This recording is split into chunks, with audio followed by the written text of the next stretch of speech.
Great. Welcome back to another exciting episode of CS250B. This lecture, we start on the topic of computation accelerators. So we break free from the shackles of the ISA, backwards compatibility of ISAs, and the sequential nature of single-threaded software, or at least, moderately multi-threaded software, things like that.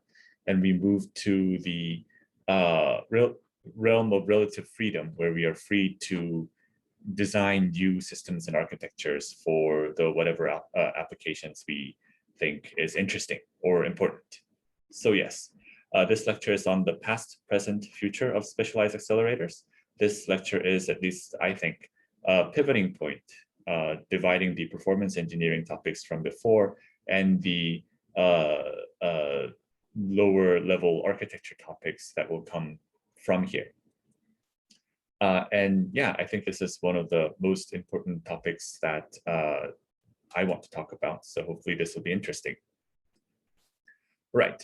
So I mentioned the past, present, and future of accelerators. So we will go through two relatively recent papers, which talk about these three topics respectively.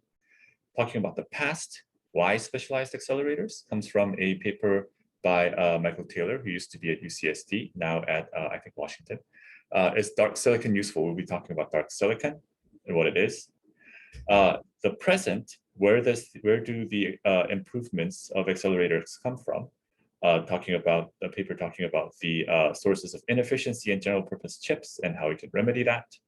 And talking about the future, how long can this last? How long can accelerators be helpful for us? Is this going to be useful forever? There's a paper talking about the limits of chip specialization. So hopefully we'll have enough time to go through all of this to paint a broad and interesting picture about how accelerators fit into modern computing and future computing. Right. So question, why specialized accelerators? So we talked about how single core performance scaling has pretty much ended because of the end of Denner scaling and the end of IOP scaling, things like that. But we also talked about how Moore's law is still kind of continuing, although we can't know for sure how long that will continue. Could be years or decades. But there is a limit, of course. But despite continued transistor scaling as per Moore's law, not all of them can be useful, is another wall that just kind of appeared out of nowhere. So power consumption no longer scales with transistor size in and of itself, just by itself. There's a new wall called the utilization wall, because with transistors, because the power consumption no longer scales with transistor size, even with smaller transistors, smaller and smaller transistors, the same size chip, a chip of same total size, the power consumption is no longer constant across, power density is no longer constant with successive process generation. Meaning with successive process generation, the percentage of a chip that can work at full frequency drops exponentially due to power constraints. Because the number of transistors that we expect to work at full performance scales exponentially with the transistor size scaling exponentially, but the power density does not scale, inverse exponentially as before due to things like Dennard scaling and whatnot. So which means because the power density doesn't scale as fast as the transistor size scaling, meaning the same size, so not the same number of transistors because transistors are becoming smaller all the time, the same total chip space in which we can fit a lot more transistors than before, with successive process generation, power consumption of that space will increase potentially exponentially. So we can't have all of that working at all times because of the power constraints. Right. And the following slides are adapted from the presentation slides from the same paper. Right. Let me see if I can. because the amount of the percentage of the silicon that can work at full clock speed decreases exponentially. Even if at the successive process generation, we are able to fit in more transistors, meaning we are able to fit in more cores, not all of them can work at full speed all the time. Say in the previous process generations, we had 4 cores running at 1.8 gigahertz. The next generation, we have enough transistors to fit in 16 cores, let's say. But we can't run all 16 cores at 1.8 gigahertz because that would overrun our power budget. It will pretty much melt our silicon. So we have a spectrum of choices, including maybe we can only run 4 of those chips at 1.8 gigahertz as before, but 12 other cores are not doing much. They could be dark. Or on the other end of the spectrum, we can have all the 16 cores running, but running at a much lower clock frequency. The slide said 0.9 gigahertz. So instead of 4 cores being completely bright and 12 cores being completely dark, in this choice, 16 cores are kind of dim, but none of them are completely dark or completely bright. Or somewhere in the middle, we could do something like 8 cores running at kind of dim speeds and 8 cores being completely dark. So the bottom line is that we can't run 16 cores at full clock speeds because of power constraints, because of thermal constraints, things like that. That seems to be just the world that we are going into. Nothing, at a physics level, there's really nothing we can do about this yet. So we end up with a lot of what is called dark silicon, according to the nomenclature of this paper. The dark silicon, which are not either not being clocked at full speed or not doing anything at all because of power constraints. Those things have to be kind of power gated, not doing anything. So the paper asks the question, what do we do with this dark silicon? Because if it's not doing anything, then it might as not, not be there. And the paper talks about 4 potential directions. They mentioned that none of them are ideal solutions. Each has its benefit, and probably the optimal solution will probably incorporate all 4 of them somehow into a single cohesive answer. So they talk about the 4 horsemen, so to speak. The first horseman is the shrinking horseman.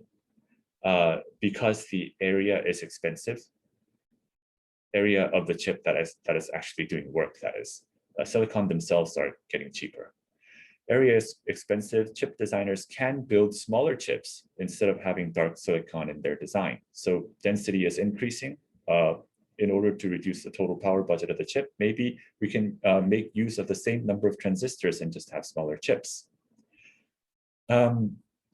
This can't be the solution, because dark silicon doesn't necessarily mean that it's useless silicon all the time. It just means it's underclocked, or it's not used at some particular point in time. It's not like it's never ever used. So there is a lot of dark silicon in current CPUs and in chips like that as well. If we have on our recent x86 chips, there's also an on-chip GPU, which we saw it actually takes up a considerable amount of space if you looked at the die photos. And that on-chip GPU will not be doing much. It will be dark silicon if you're running a non-graphics intensive task like GCC or a web server, and especially if we have a more powerful off-chip GPU doing the actual graphics work for us. If applications have small working sets, the L3 or the LO last level cache will be very dark. If our application of interest is an integer intensive kind of a thing, operating systems, things like that, databases, SIMD units will mostly be dark for most of the time. So there's a lot of specialized, I guess there's a spectrum of specialization, but there's also a spectrum of kind of specialized functional units on even our modern processors that are not necessarily used all the time, turning into dark silicon quite often. So there's that. It doesn't make sense to get rid of all of these things because they do actually add value to the chip.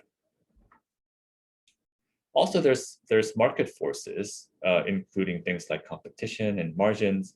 if there is an advantage to be had from using dark silicon somehow, even if the advantage is small or even if it's difficult to achieve, but if your competitors are willing to put in the effort to try to get the edge over whatever you're building, you have to use it too, to keep up with the competitors. So going to a smaller chip isn't necessarily always the answer, I guess.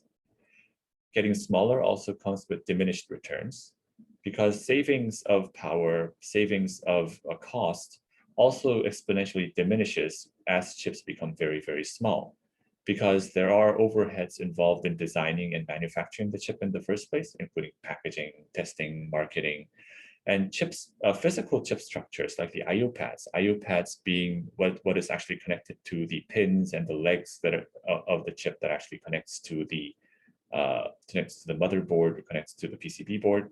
Those things don't necessarily scale because they're limited by the physical dimensions of copper cabling and things like that.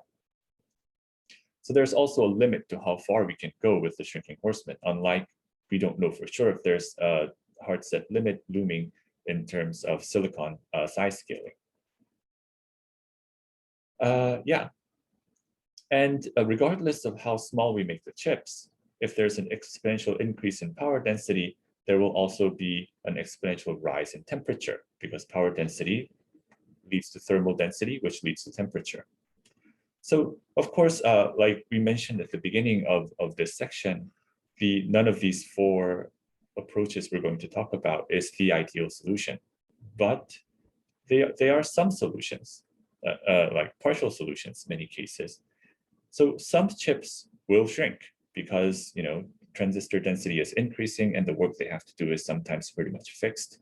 So for chips with low margin, high competition, things like that, or if there's a monopoly, for example, some chips will absolutely shrink. It is a path that many chip makers and many chip design will go down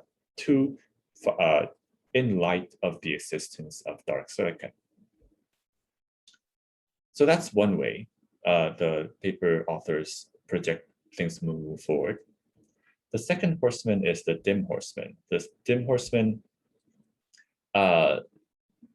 is the approach of reducing the power consumption of on average power consumptions of individual transistors.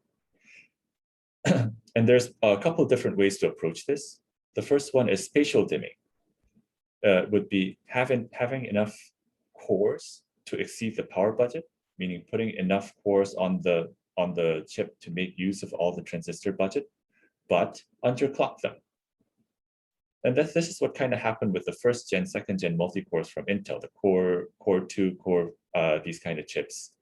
They had higher core count, but the frequency of the individual cores were significantly reduced compared to the previous single core implementations like Pentium 4. And yeah, that's absolutely one way to keep using the transistors that are added, as long as you can keep them working kinda with parallel software. A related approach is the near threshold voltage operation.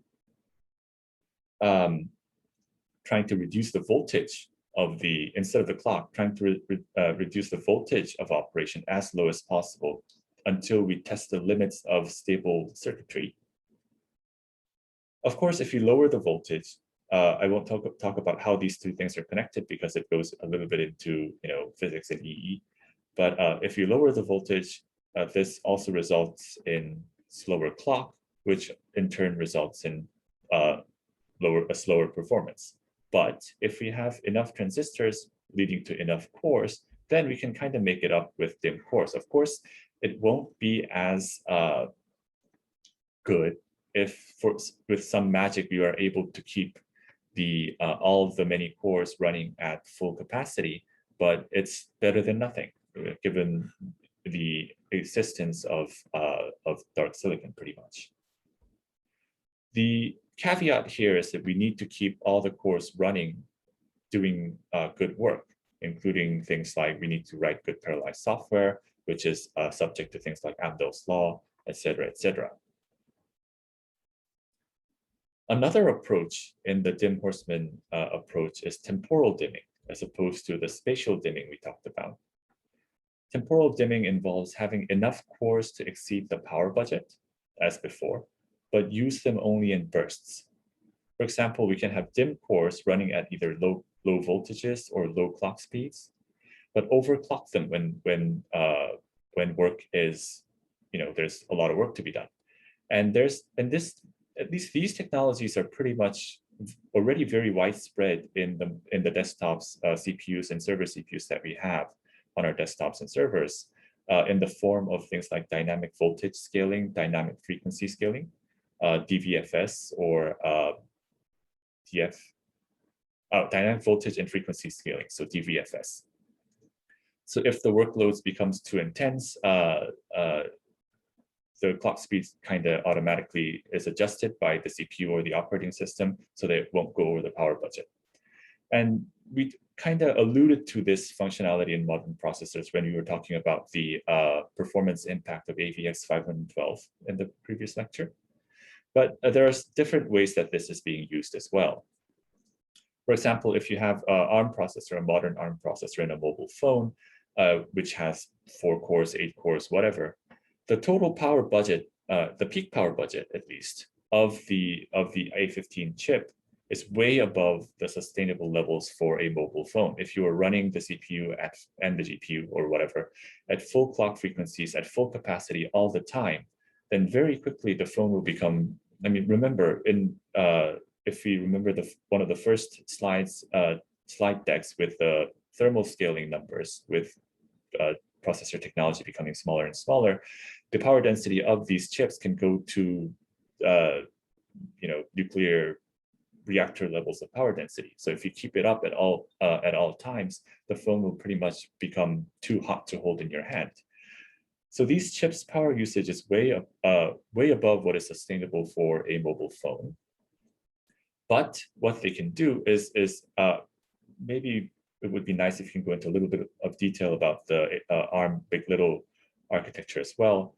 But these phones typically do have multiple cores, but these cores have 2 or more operational modes, in which if they are running at a low power mode, a lot of the functionality is power gated, they're powered off, they use the weak and slow chip core to do most of the work. But when there's a lot of work to be done, they quickly switch to the migrate each thread.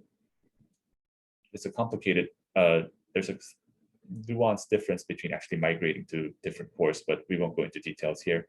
So they move the work to the big chip, a big core, which hasn't been doing much work, which has been dim up until now, to work in very short bursts, 10-second bursts, to do the work and then fall back to the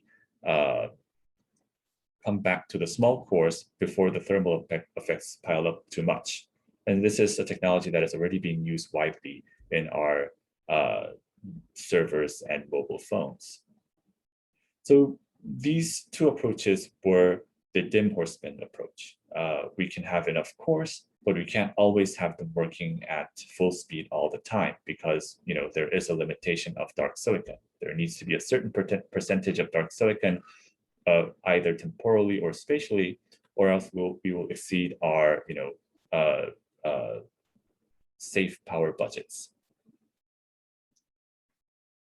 The third approach this paper talks about is the specialized horseman. And this is one of the key topics that we will be talking about in the next couple of lectures.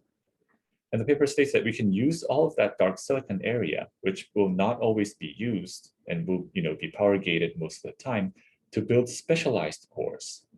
Each core specialized to a certain functionality, or each core specialized to a certain software, things like that. And each of them can be tuned for the task that it is specialized for. For example, one core could be optimized for GCC, one core could be optimized for MATLAB, whatever. And this kind of approaches have shown to give 10x, 100x more energy efficiency. And we can only turn on the ones we need. When we are running GCC, we can only turn on the GCC optimized cores and turn everything else off. which keeps our power budget and our dark silicon budget below safe levels, but the power efficiency and performance of these specialized cores will actually give us a lot of performance benefits. The insights involved here is that I've already mentioned this a couple of times. Power at this point is more expensive than area. We have a lot of transistors. What we don't have is the power budget. And specialized logic can improve energy efficiency by multiple orders of magnitude. And driven by this insight, it's one of the hottest topics in computer architecture research right now, I will say. Designing application-specific accelerators in a compact and power efficient and all that good stuff manner, and trying to deploy it dynamically or equip your machine to have it all the time to make good use of the transistor resources without overrunning your power budget. And this paper, the C-course approach is a nomenclature used in this particular paper. But this paper advocates an approach called the C-course approach. What we could do is fill the dark silicon area with what is called conservation cores or C-cores, which are automatically generated based on profiling of a set of applications of interest. And I guess what separates the C-course approach with just conventional accelerator development is that these cores need to be automatically generated. These automatically generated C-cores are specialized energy-saving coprocessors, which communicate with the normal core general-purpose CPU at the center of it all to save energy on common or important applications. And execution in a machine with regular cores and C cores involve jumping of the program context between the C core and the host CPU. And of course, in order to keep everything below the dark silicon budget, we can power gate all the hardware that we're not currently using. And this is just helper functionality. But in order to make the development of C cores efficient, there probably will be architectural support for those kind of things, including coherent memory between the processor core and the C cores, and patching support for when you have updates and things like that. Helper functions that you can have for this kind of functions, for these kind of approaches there could still be a lot more to think about. And the energy savings involved, and we'll go into a little bit, a few more examples of this kind of energy saving demonstrations in the next couple of slides. But the energy savings are pretty significant. Starting from a RISC baseline processor running, I forgot which benchmark that they were running, but starting from a RISC baseline processor and comparing it against what the C cores can do. Reminder that these are not even, I don't think they are even hand optimized cores. They are automatically generated cores by profiling some of the commonly used applications. But you can already see that the total power consumption per instruction, so to speak, so per I guess minimal piece of work, per atom of work, is pretty different. The RISC general purpose processor consumes 91 picojoules per instruction, as opposed to the C core, which only consumes an order of magnitude less, 8 picojoules per instructions. And the power budget difference breakdown comes from a lot of places.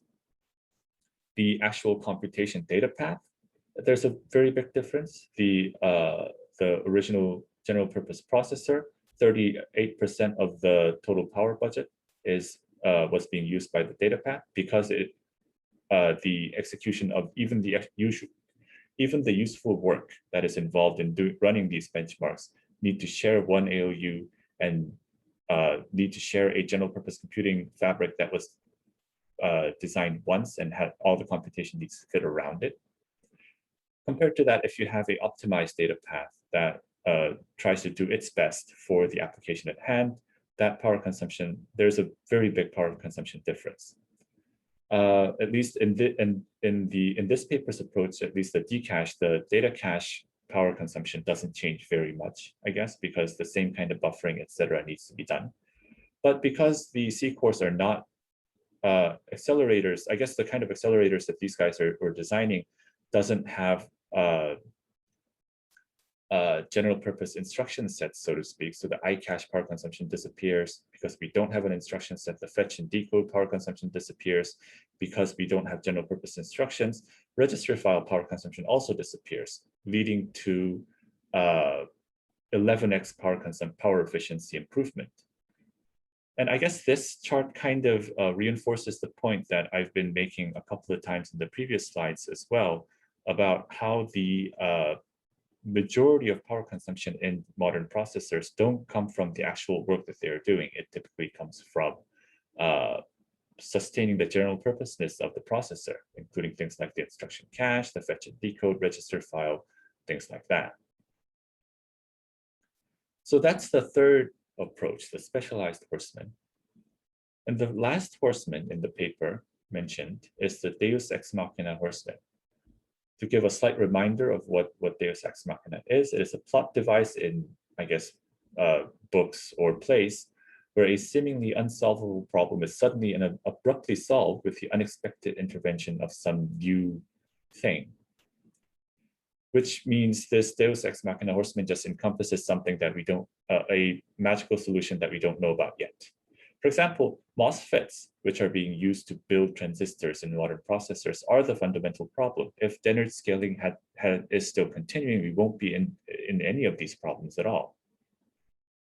So there have been researches on solutions that hope to solve this fundamental problem, including things like FinFETs, Tri-gates, high-K transistors, nanotubes, 3D stacking.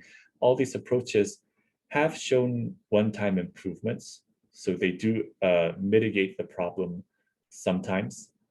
I mean, they have mitigated problems, a lot of problems. We won't even be in our current position if we hadn't looked into these kind of technologies. But none of these technologies have given a fundamental solution to this problem. It hasn't revived Dennard scaling for the foreseeable future or anything drastic like that. So the manner of this, the nature of this path is that we don't know what's going to come, because that's why it's Deus Ex Machina.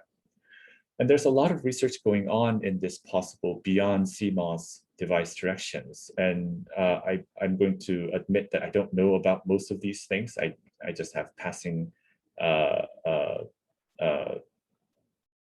just know of them most of the times, including things like nano electrical mechanical relays, tunnel field effect transistors, spin transistor, torque MRAM, graphene, quantum computing, brain-inspired computing, DNA computing, things like that. And there's a lot of research going into a lot of these fields. Some of them may be more promising than others, but we don't know for sure what's going to come out on top, or if any of these things are going to solve our problems for us. Quantum computing could be a few years away, it could be a few decades away. Graphene processors might suddenly become viable in the next couple of years and reinstate Dennard scaling for the foreseeable future, or it may never leave the lab. And that's cool, I guess. A lot of people are doing important research on it. We, at some point, one of these or multiple of these solutions might solve all of our problems. But before then, I guess we have to contend with the one or all of the previous three horsemen that we were talking about.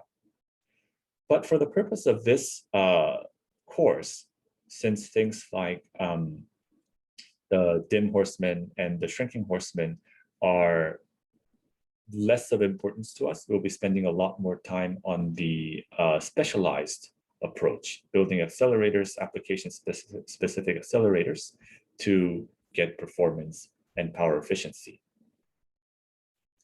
So that has been the past of accelerators, why accelerators came to be, why they became necessary.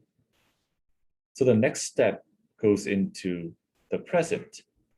We have accelerators, we can have accelerators, and where do improvements come from for these accelerators? We kind of peeked at the answer to this question in the power consumption difference between the C cores and the general purpose cores, but we will look at a little bit into details pretty much. And also, a point of special interest is how specialized must specialized accelerators be to achieve high performance and power efficiency? Do we have to go to a completely tailored, bespoke accelerators per each application? Or is there a nice sweet spot between a general purpose processor and a bespoke piece of circuitry where we can trade off a little bit of performance for a lot of programmability or ease of use or production cost? Right. Yeah. So is there a trade-off between general purpose and application specific? Is there a sweet spot where it is still software programmable, but high performance and efficiency? And this is a still ongoing question, but this paper that we're going to look into a little bit provides at least another important data point in trying to understand the answers to these questions. Yeah, understanding sources of inefficiency in general purpose chips. Right. And the point of the big goal of this particular paper was exploring the performance gap and power efficiency gap of chip multiprocessors, meaning regular old general purpose processors, against ASICs, application-specific integrated circuits, completely bespoke, application-specific optimized circuit that you actually send off to a fabrication plant and get specialized chips for. And the applications that they were using as a driving example was the H.264 encoding, MPEG-4 video coding, which we are all pretty much always using on a day-to-day basis.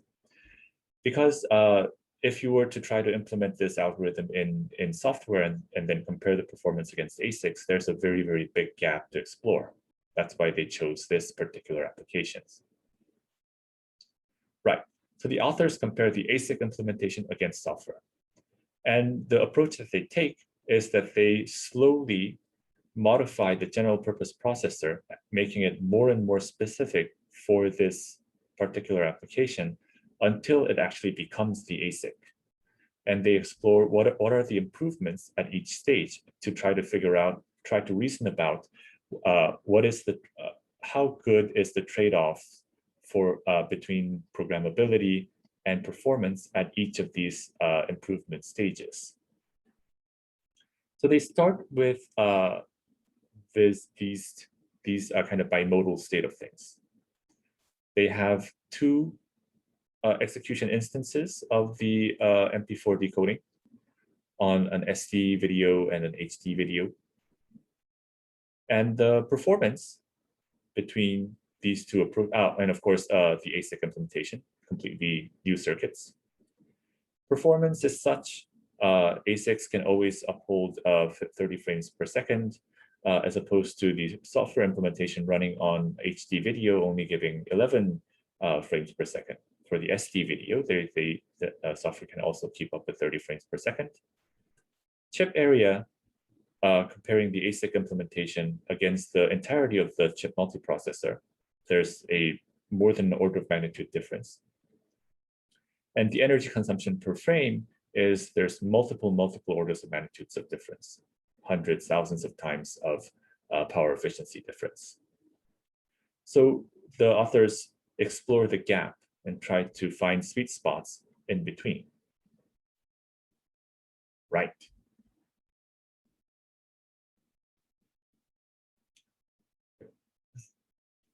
So in order to understand the results that these authors got, we need a little bit of background into the application, the H.264 decoding.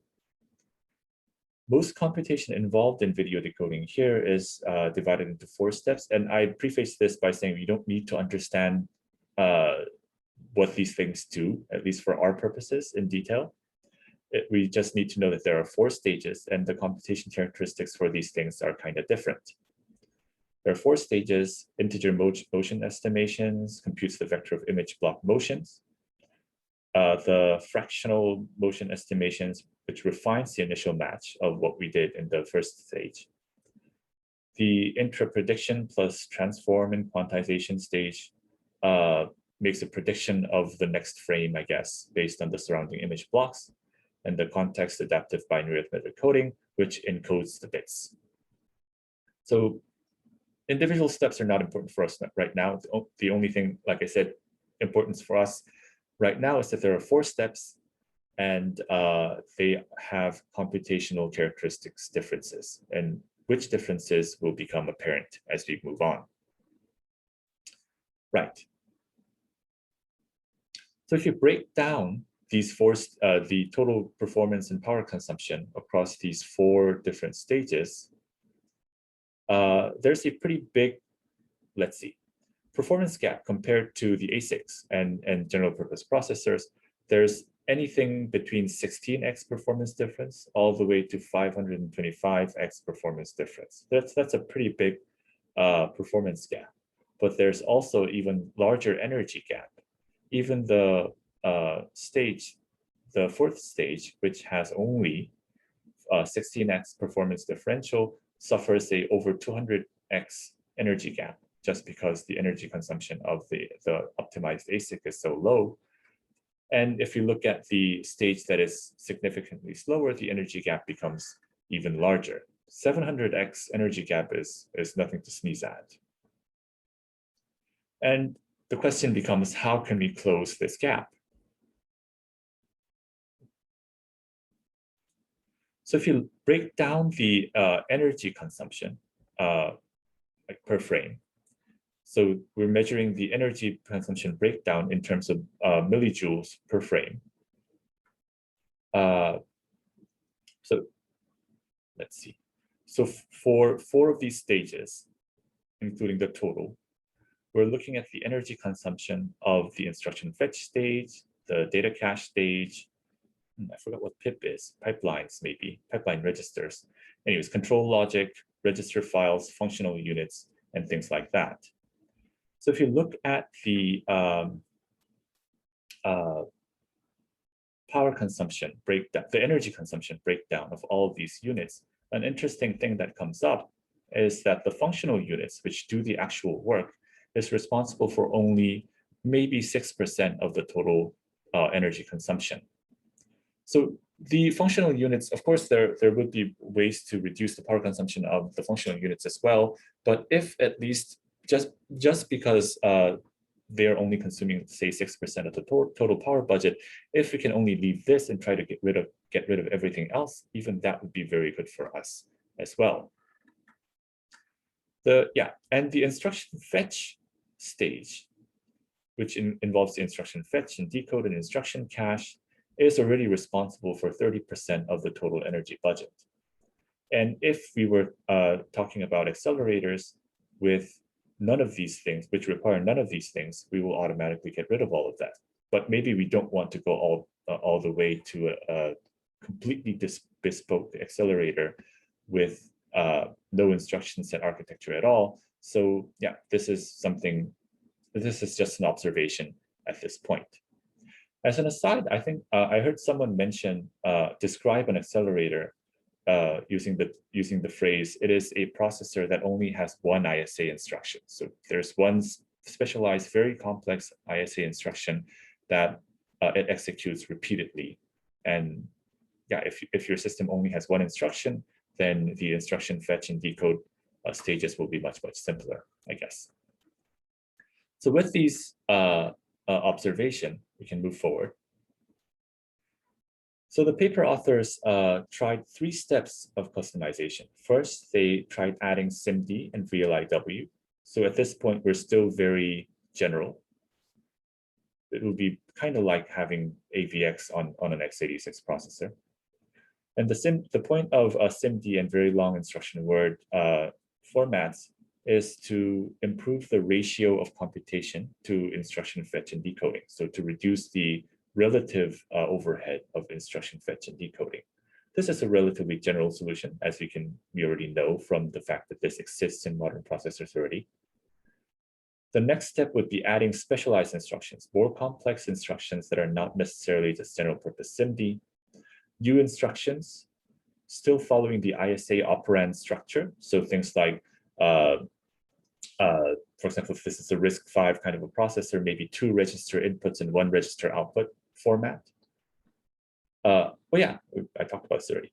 2 source operands, 1 destination operand. We can add new specialized instructions, but they still have to adhere to this particular format. And the final stage is using unrestricted ISA modifications. The instructions are no longer restricted by ISA operand structures, which lets us do things like add new register files, add new complex multi-cycle pipeline computation units, but this is still invoked by quote-unquote instructions generated by the compiler, as opposed to a full-fledged ASICs, which may not have instructions at all. That could be just a pipeline state machine where data flows in and results flow out. So including these 3 steps of customizations, we will be comparing 5 total different designs for doing the same kind of work, starting from the general purpose processor, SIMD, specialized instructions, and unrestricted ISA modification, and then finally a full-fledged ASIC. And this is interesting. Is there a sweet spot? We have to go all the way to ASICs to get improvements, etc. Right.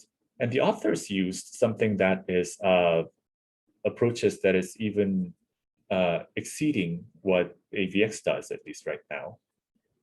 Maybe not. With AVX 512, maybe that's a different story. But yeah, the point of SIMD in this experiment was to reduce the ratio of instruction fetch and decode energy consumption in relation to the actual work that they want to do. The SIMD units they were using were very wide, 16 and 18-way SIMD data paths, as opposed to, say, if you were talking about AVX2, 32-byte SIMD data paths. If you're talking about 4-byte single precision floating point numbers, that would be 8-wide SIMD data paths, which means for AVX 512, that would be 16-wide data paths. So the system that these guys are describing here pretty much is an AVX 512 machine, maybe with a slightly more streamlined design.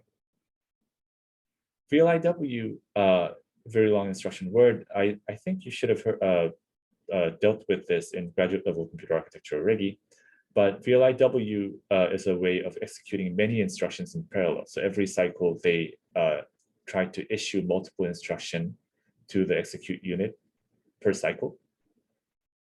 And the approaches that these guys use is that they have 2 and 3 slot VLIW instructions, kind of like the Itanium processor, I guess, which had 3 slot VLIW instructions. We can talk about Itanium if you have time. That's a fun thing to talk about. And the results that they got is it does improve performance and power efficiency. With SIMD, they did get 10x performance, which is kind of expectable, I guess, with very wide 16-wave SIMD data paths and 2x, 3x VLIW instructions. 10x is reasonable. And this comes at pretty much because they were reducing the ratio of instruction fetch and decode stuff. With 10x performance, they do also get 10x, 1 over x, 1/10 the power consumption. So this is actually really, really good. While the energy share of functional units did increase, it is still very small, as we saw already with the example of the Intel AVX instruction sets. But the instruction fetch stage still does consume 30% power-ish. This is because the work that the instruction fetch stage is doing hasn't changed significantly, except maybe for the VLIW stuff. It is still doing the same kind of work. It is still doing per instruction. The only difference is with the SIMD and VLIW data paths, the amount of total time, the performance has increased 10 times, so that the amount of time it takes to execute a benchmark is reduced by 1/10, reduced to 1/10, which means even though the total power consumption may have not changed or even increased a little bit, the total energy consumption has, which is because energy is sum of power over time, total energy consumption has also decreased to 1/10. So that's the state of things at the end of the first customization level, which is still very good. We got 10x performance, resulting in 1/10 the energy consumption. The second customization that these guys attempted is Operation Fusion. So they designed application-specific instructions, but still following the ISA structure. So according to benchmarks, the authors identified some common operations in the applications to try to fuse many basic instructions into one, as long as they still follow the two register index input and one register output index output. And this does involve adding more functional units if the fused functions use many of them. For example, if we only had one integer multiplier in the ALU, but we discovered that maybe fusing two multiplication was often done in pairs of two, then it may make sense to add an instruction that does two consecutive multiplication operations. And for that, we will need two multiplication modules in the ALU. But yeah, so we could have added more functional units if fused functions use many. And one of the results is that it does reduce register file access because when we fuse two instructions together using a pipeline, we can create separate registers between pipeline stages instead of writing that intermediate value back to register file so that the next instruction can read it. And the further benefit from this approach, it is still kind of general. The further benefit from this is that compilers can take advantage of this automatically. So if we have an instruction that repeats the same pattern of, if we have a program that repeats the same pattern of instructions repeatedly, then the compiler can try to automatically make use of the specialized instructions if the compiler knows about this. And again, this is an approach that is being actively researched and also kind of being actively used pretty much, at least in the area of open source cores such as RISC-V. RISC-V does provide a kind of formalized way of adding new instructions as long as it kind of fits into this ISA structure. So a lot of chip designers that build RISC-V processors for their own applications do this. This is a very normal thing to do for chip designs based on RISC-V at this point. Yeah, and the result of this is pretty good too. Well, it says at best, but 2x performance is nothing to sneeze at. With the addition of Operation Fusion on top of SIMD, we get a further 2x performance resulting in a 2x energy gain. But I guess the caveat is, despite the number of fused operations that were generated being quite high, as you can see from this table here, the number of fused operation generated for each application stage, there's a couple, 4, 2, 8, and 5 new instructions with sometimes quite deep pipeline depths. But the performance gain and energy gain is around 2x-ish. Energy gain is also around 2x-ish.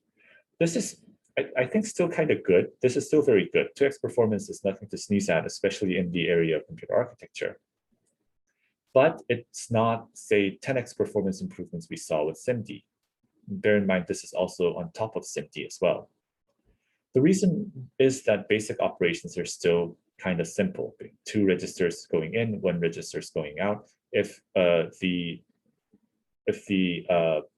subunit of algorithms that you're running is more complicated than what can be expressed within these limitations, the benefit of these instruction fusing is also kind of limited. Limited at 2x, which is good, but still limited nonetheless. So we're going to put all of these things together in one of the later slides. So the third modification, the final modification, is unrestricted ISA modification, which is a quote-unquote magic instruction. Say a single instruction to perform 100 or more, hundreds and hundreds of operations, which include things like custom memory resources, which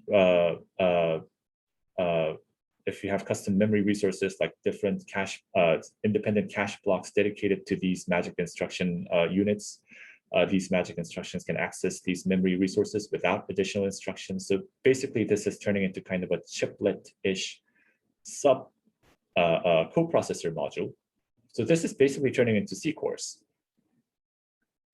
And yeah, at this point, we ask the question, how is this different from ASICs? Because we are building specialized accelerators that don't have an ISA and just suck data in and out from host memory. And the truth be told, at this point, we're talking about things like C cores, and the difference between C cores and ASICs, like straight up ASICs, is not very much. But there is still significant differences, like the processor is still in charge of controlling the execution, which means this processor can still run backwards compatible software, but for applications that are aware of the existence of these magic instructions, they can take benefit from it.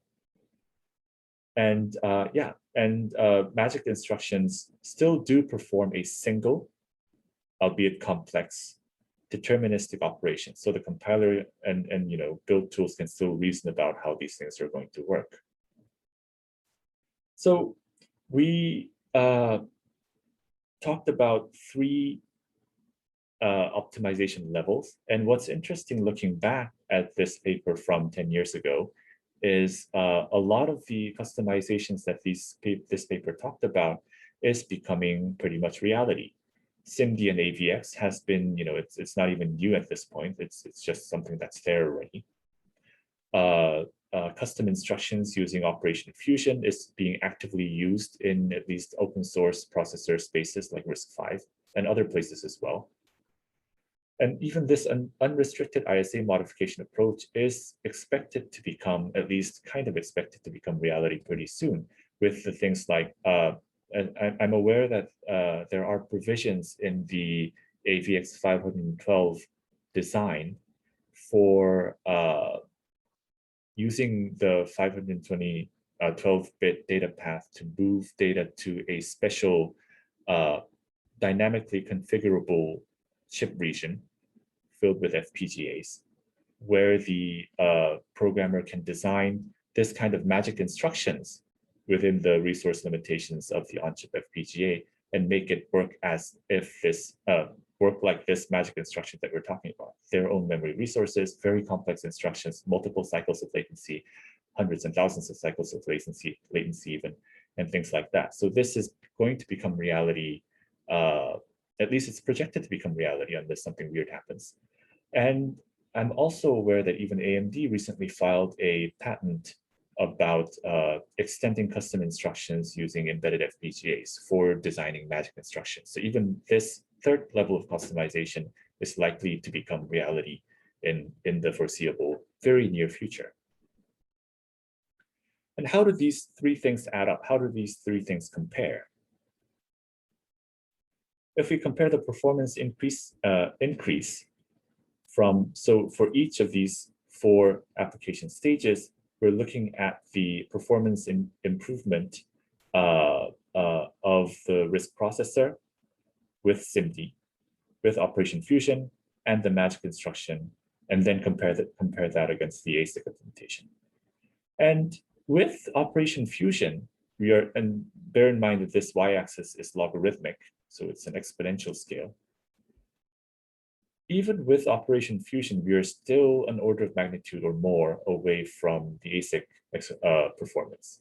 So in order to actually achieve ASIC levels of performance, we do need to go all the way to the magic instructions.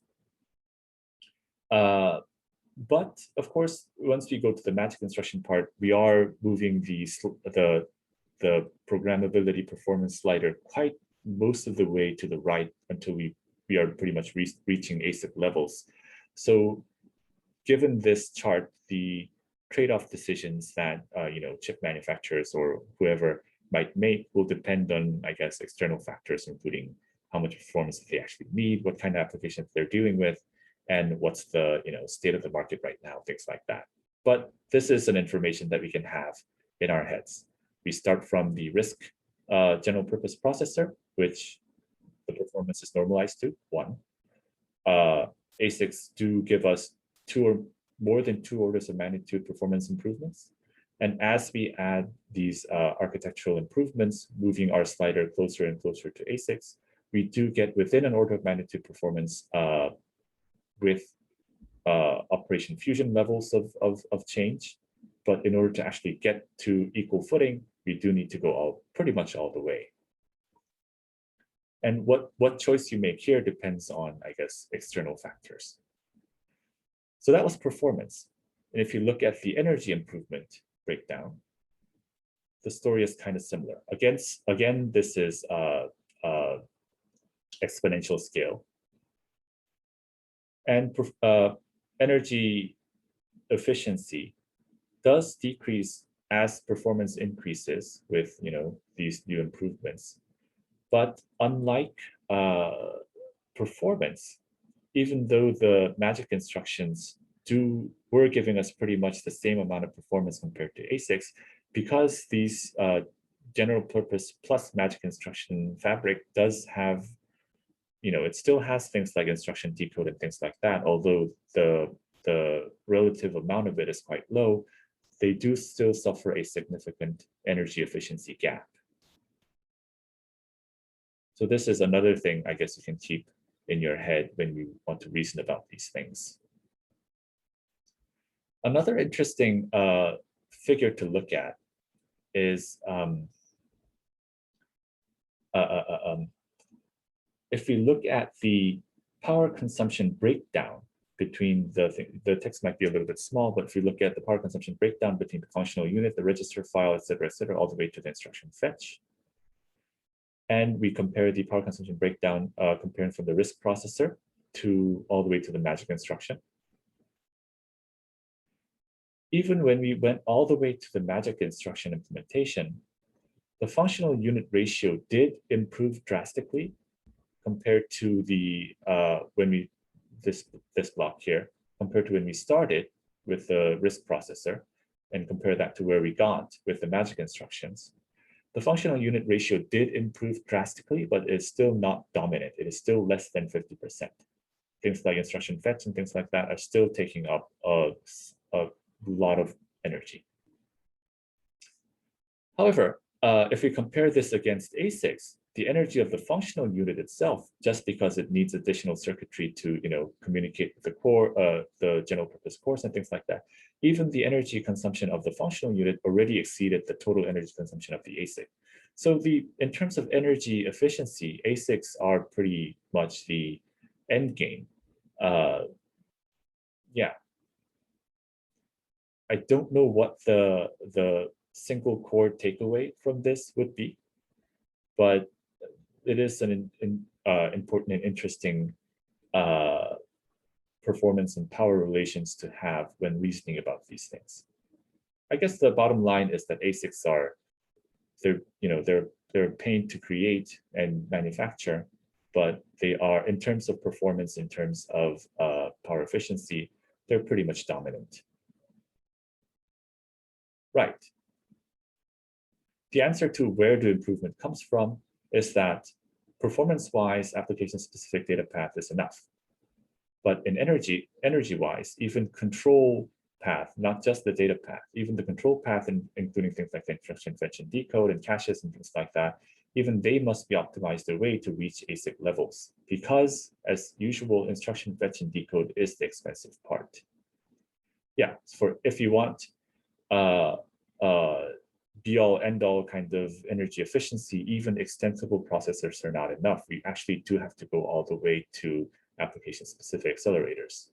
But this statement is, predicated on the fact that this is the biggest dominant thing that you care about. If as in most cases, if you still care a lot about programmability, you want to be able to sell it, let's say, to multiple different parties, which might not share the exact same set of important instructions, then you will have to make a trade-off somewhere in the middle. So that's the state of things. So we looked at the past, why we need accelerators, the present, where do the performance improvements come from? And let's take just a little bit of a peek into the future. How long can this last? How long can accelerators give us performance scalability? Because if we look back on the projections that we made, not we, but people have made on topics including how far will single processor frequency scaling will go, how far will multi-core scaling will go, how far will Moore's law go, people have always made the mistake of trying to believe that whatever scale of improvement that we're seeing is going to continue indefinitely. So it will be important to at least have a reasonable expectation on how long this new shiny thing can help us. Right. So accelerators have given us 10x, 100x, 1000x performance and efficiency. The question we want to ask, this particular paper wants to ask is, can accelerators be a solution forever, or is there an end in the near future? If it's in the far future, then prediction may not be very worthwhile because things may change over time. But if it's in the near future, if the end is expected to come in a decade or less, then that's an important thing that we need to know about. More specifically, how will the end of Moore's law impact accelerators? We kind of have reasoned about how the impact of Moore's law will impact, how the end of Moore's law will impact general purpose processors, but we, I guess, have to also ask the question, how will the end of Moore's law impact accelerators as well? Because those things are also built using transistors. Right. General purpose scaling is kind of stopping despite the yet continuing of Moore's law, and general purpose processors are trying to get performance from non-general purpose means, including SIMD and things like that, as we have seen. So far, accelerators have shown to make good use of available silicon. 1000x performance, 1000x power efficiency, that I would say that's a good use of available silicon. The final CMOS node, when I made these slides, was predicted to be 5 nanometers. I mean, the final CMOS node, when the authors wrote this paper back in 2019, was predicted to be at 5 nanometers. But TSMC and Samsung are talking about 3 nanometers. So even that will continue, I guess, a little bit longer. But when the final CMOS size node is reached, how will accelerators fare beyond that? And these slides come from this particular paper.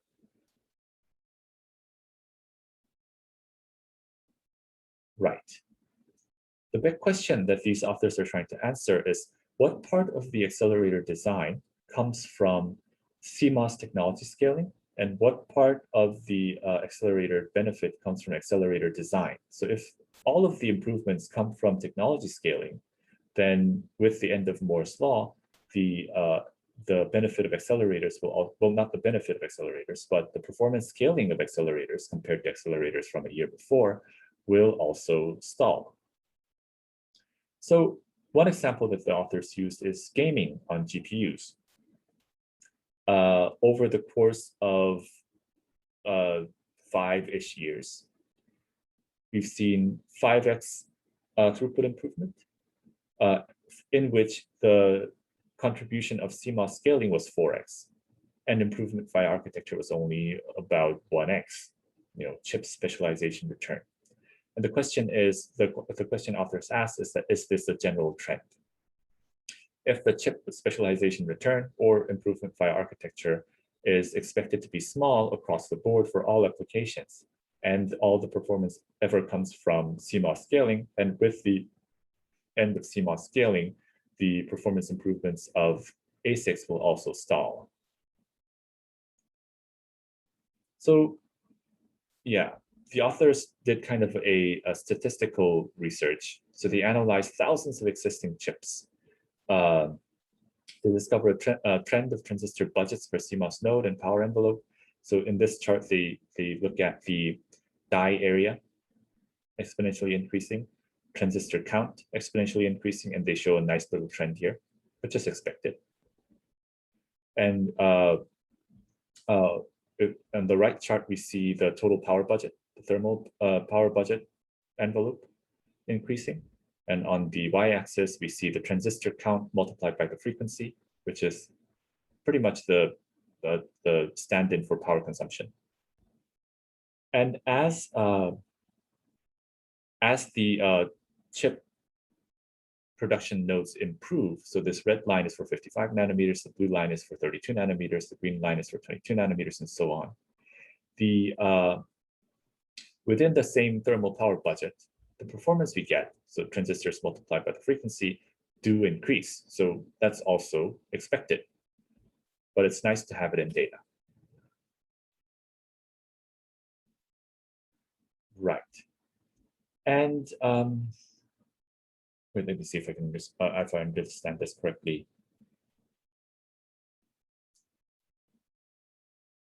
Yeah, so what these authors were doing is that they want to separate the sources of accelerator performance improvements between things like the CMOS node improvements and the accelerator design improvements, and then apply it to the scaling of projected CMOS improvements in the future, including data published from these reputable bodies, to predict the upper limits of future performance and energy scaling, even when we use accelerators. And here we see how can I express this? On the x-axis, we see the the chip space. On the right x-axis, we see performance and power efficiency. And each of these bars are power budgets.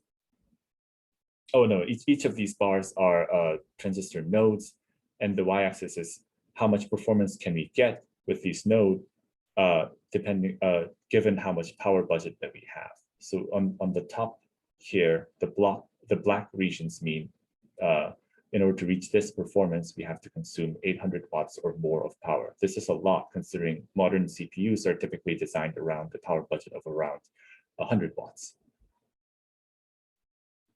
And again, this is and the rightmost bar is 4 or 5 nanometers projection.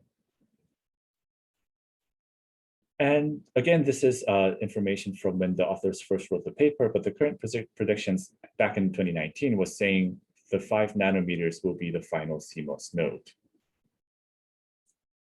So that's according to the projections that the authors are making. This is the performance limitation that we'll ever hit with accelerators.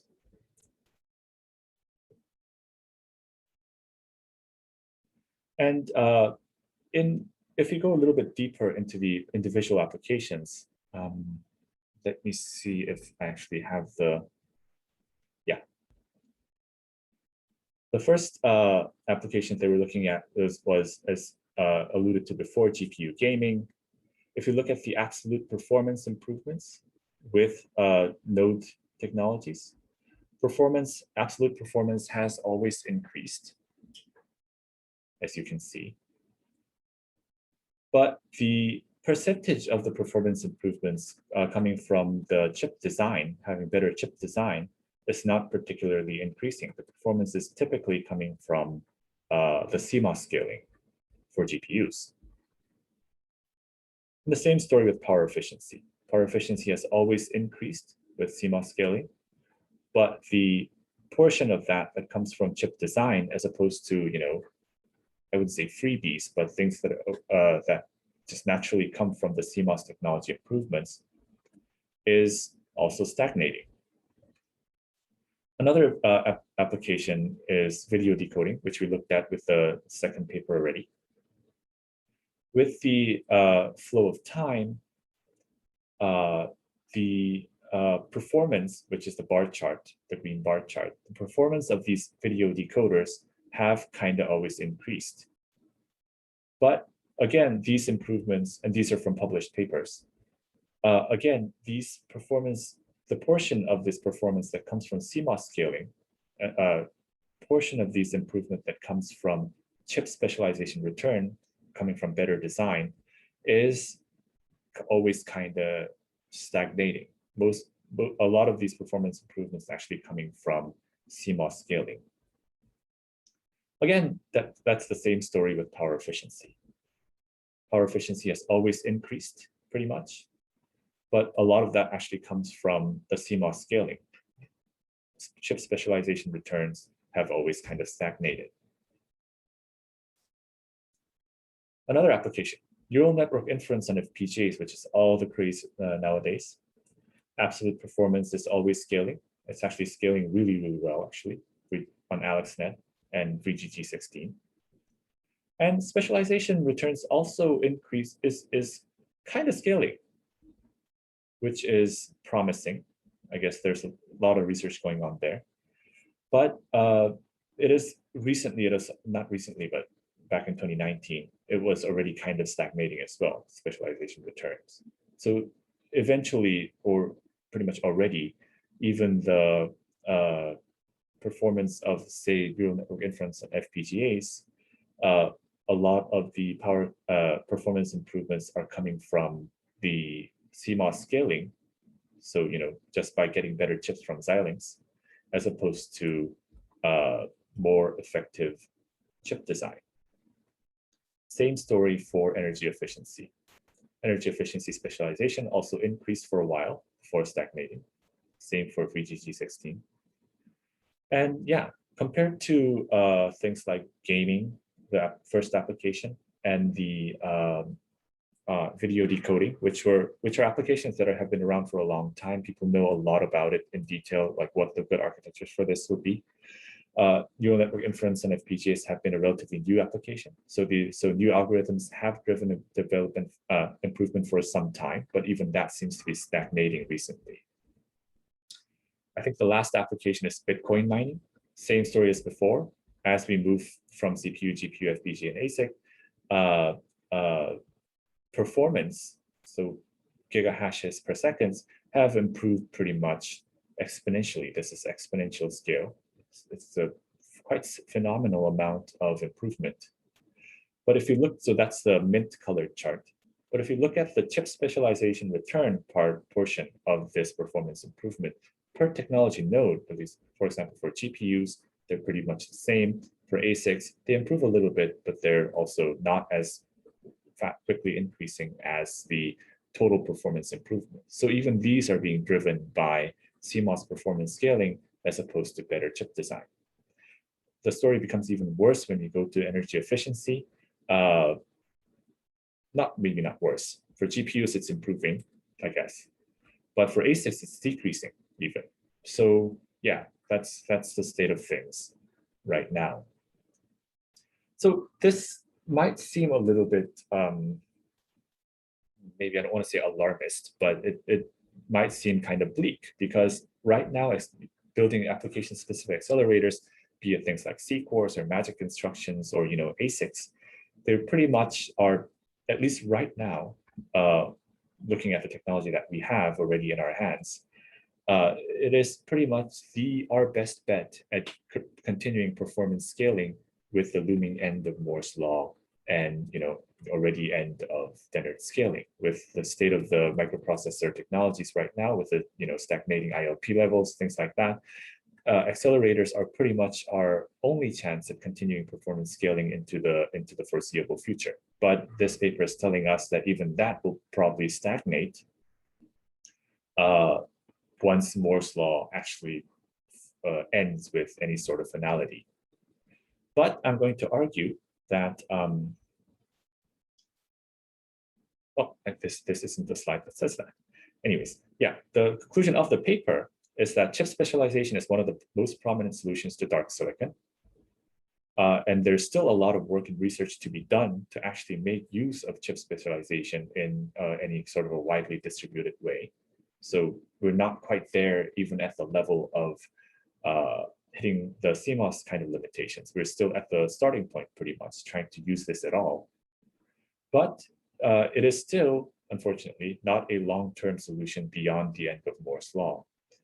Parallelism also dies with CMOS scaling if CMOS scaling dies, because no more transistors means no more cores, or no more C cores, or no more transistors being fed into accelerators. All popular domains will mature, even though we saw recently the neural network inference application on FPGAs have demonstrated good design improvements leading to performance and power efficiency improvements, but all popular domains will absolutely mature. We have seen the neural network inference domain mature. Diminishing optimization returns will inevitably follow. So once we hit the end of Moore's law, even with accelerators, we will also hit the scalability of accelerators. So again, we fall back to the inevitable bin of the Deus ex machina horseman. Long-term, we must explore other forms of optimizations that are not CMOS driven. It could be graphene, it could be DNAs, it could be quantum computing, but long-term, beyond the end of Moore's law, we need to figure out something new, because none of the solutions that we are building, which are based on CMOS, doesn't seem to be able to scale beyond the end of CMOS scaling. But so that's the author's point.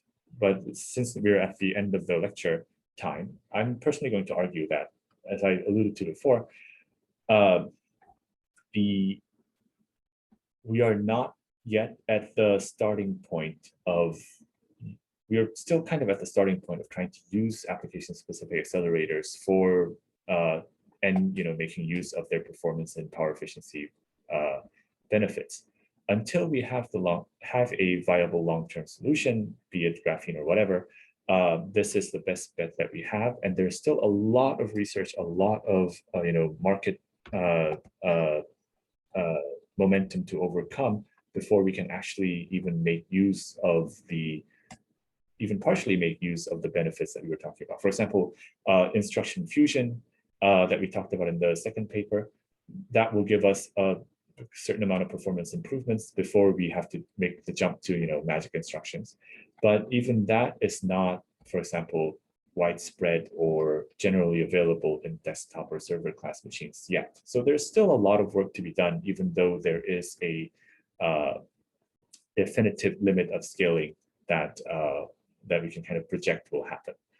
And I guess if the same could be said even for CMOS scaling, even if we were looking at it from, say, 10, 20 years ago, I don't think anyone, when they were actually asked the question, was going to say that CMOS scaling will continue indefinitely forever, because at some point we will hit a level in which transistors will be powered by one electron, and beyond that, there's physics breaks down. So yeah, the end is visible, but that end, there's still a lot of work for us to do before we can actually get to that end. So this is the takeaway from this is not to say that for us as systems researchers, it's not to say that effort being put into accelerator research is moot. Far contrary, right now is the time, I think, to actually try to get the 10,000x performance improvement in our hands right now. But I guess it's always useful to know that, kind of mentally brace ourselves and try to have a long-term vision about how even this might come to an end, and prepare for what may come after.